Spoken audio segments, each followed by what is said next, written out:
ယူကြီးတယောက်ပါကွယ်ဘယ်လိုလူမျိုးကောင်းလို့ခေါ်မလဲကွယ်လူတွေဟာအလုံးယူပါပဲမလောင်ညင်ကြနဲ့ကွယ်မပြောင်းညင်ကြနဲ့ကွယ်မနဲ့လို့ခင်တာမျိုးတွေလူတိုင်းလို့တဲ့လူတိုင်းမှာမ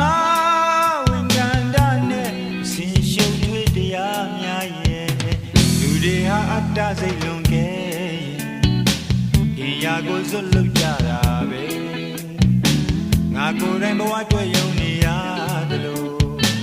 ရင်သာစင်နှလုံးသားလေး